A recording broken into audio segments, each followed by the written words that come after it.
मोहनलाल पक्षी को लेकर खुशी खुशी अपने घर लौटा। अब उसके दिल में डर की जगह सुकून था। उसने राधा को सारी कहानी सुनाई, कैसे उसे पक्षी वापस मिला और कैसे एक जादुई अंगूठी ने उसकी मदद की। राधा हैरान भी थी और खुश थी कि उसका पति सही सलामत वापस आ गया। क्या तुम वाकई भविष्य बता सकते हो? हाँ, तुम्हारे भाग्य में बहुत धन लिखा है, तुम बहुत अमीर बनोगे। तो फिर देर किस बात की? ये सारा सवाल मेरे सामने प्रकट कर दो। अचानक आकाश से रंग बिरंगी किरणें जमीन पर उतरने लगी, जो बहुत सारे मदराओं के ढेर की तरह चमक रही थी। रोशनी की चमक में मदराओं का वह ढेर जादुई खजाने जैसा दिख रहा था। कुछ ही समय में मोहनलाल पूरे गांव का सबसे ज्यादा धनी और सम्मानित व्यक्ति बन चुका था।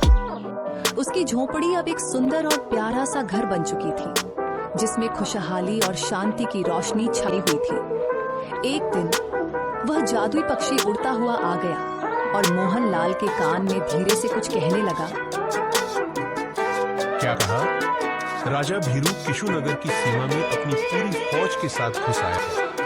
अब समय आ गया है जमींदार को सबक सिखाने का।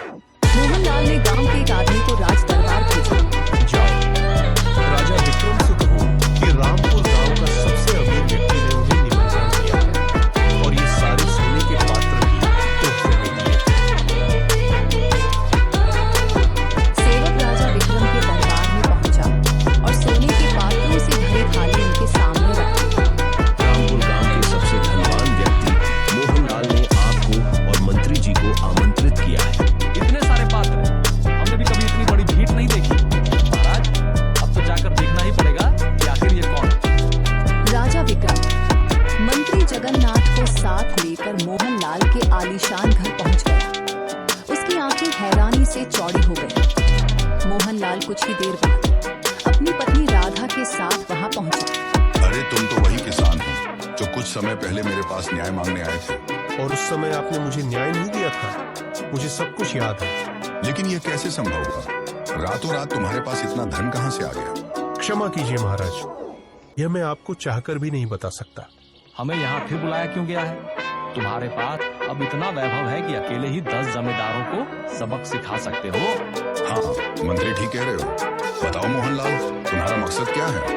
महाराज, मैं आपको एक अत्यंत महत्वपूर्ण सूचना देना चाहता हूं, परंतु उससे पहले मैं चाहता हूं कि आपने मेरे साथ जो अन्याय किया था उसकी पूरी सुनवाई करें। और हाँ, यह बात आपके भविष्य से जुड़ी हुई है। अगर आपने इसे नजरअंदाज किया तो कुछ ही दिनों में आपका राज्य आपके हाथ से निकल सकता है। तुम क्या चाहते हो? साफ साफ कहो।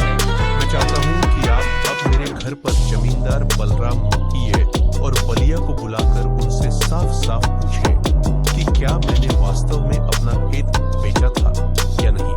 सैनिकों, तुरंत जाकर उन चारों को बुलाकर मेरे पास ले आओ। कुछ ही देर में वे चारों वहां पहुंचकर उपस्थित हो गए। मुखिया, सच सच बताओ, क्या मैंने वाकई जमींदार को अपना खेत बेचा था? क्षमा कीजिए महाराज, मैंने जमींदार के दबाव में आकर यह झूठ बोला था। मैंने भी झूठ कहा था महाराज, क्योंकि उसने मेरी बेटी की शादी रोकने की धमकी दी थी। महाराज, जब ये लोग एक गरीब किसान के सामने थे तो ये उसके पक्ष में नहीं हुए। लेकिन आज जब उन्हें पता चला कि मैं इतना अमीर हूं कि जमींदार मेरे सामने कुछ भी नहीं, तो ये सब मेरे पक्ष में बोल रहे हैं। मैं चाहता हूं कि आपके राज्य में ऐसा न्याय स्थापित हो जहां अमीर और गरीब के बीच कोई फर्क न हो। तुरंत इन चारों को जेल में डाल दो और ले जाओ। मुझे माफ कर दीजिए, मुझे माफ कर दीजिए। मोहनलाल, मोहनलाल। हाँ, ठीक है, मैंने तुम्हें माफ कर दिया है, लेकिन मेरा खेत मुझे वापस लेना होगा। वह मेरे पूर्वजों की निशानी है और इसे कोई छीन नहीं सकता। हाँ ठीक है, मैं देने के लिए तैयार हूँ। जाओ, लेकिन याद रखना, अगर अब किसी गांव वाले के साथ अन्याय हुआ तो मैं तुम्हें माफ नहीं करूंगा। जमींदार बलराम सिर झुकाए चले गए और मुखिया और भलिया भी शर्मिंदगी के साथ लौट गए।